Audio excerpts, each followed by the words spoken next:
আমরা এখানে অনেকগুলো ডিসিশন নিয়েছি, সেগুলো প্রপারলি আমরা দেখব।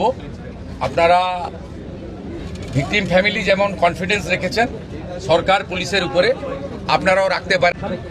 আমি এখানে এমপি এমএলএ পলিটিক্যাল পার্টিকে ডেকেছিলাম, তারাও কিছু বক্তব্য আমাকে বলেছেন, তাদেরকেও আমি সরকার এবং পুলিশের কতটা প্রোগ্রেস হয়েছে ব্রিফ করেছি।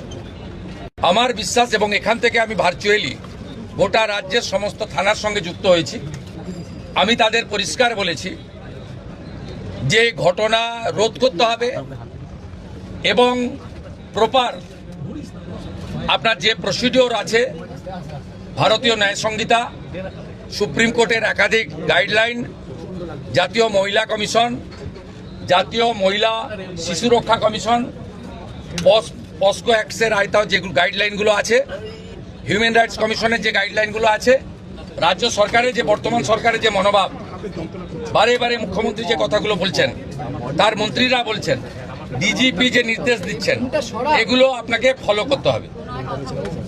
আমরা পুরো বিষয়টা দেখেছি।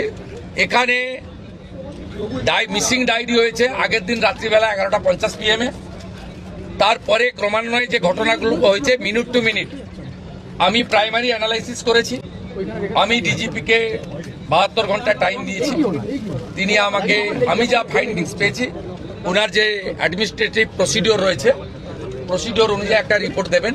রিপোর্ট দেওয়ার পরে অ্যাডমিনিস্ট্রেটিভ পার্টে আমাদের যে অ্যাকশন নেওয়ার, আমাদের কোনো লোকের যদি কোনো ওই টাইমের মধ্যে কোনো শিথিলতা থাকে 1%ও, সেক্ষেত্রেও খুব স্ট্রং অ্যাকশন নেওয়া হবে। আর মব লিঞ্চিং করে যে নিরীহ লোকটাকে বা ছেলেটাকে মেরে দিয়েছে, আনমেরিড একটি ইয়াং বয়, সেখানে যারা হত্যাকারী তাদেরকেও প্রপারলি মার্ডার কেসে যুক্ত করা হবে। যে যারা যারা হুলিগানিজম করেছে পুরো দিন ধরে, তাদের এগেনস্টে একসঙ্গে আমি মিট করব।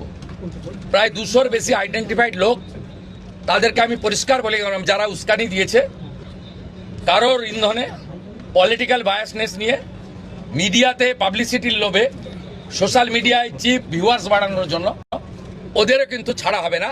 তো তারাও ভুগবে, এটুকু আমি বলে দিই।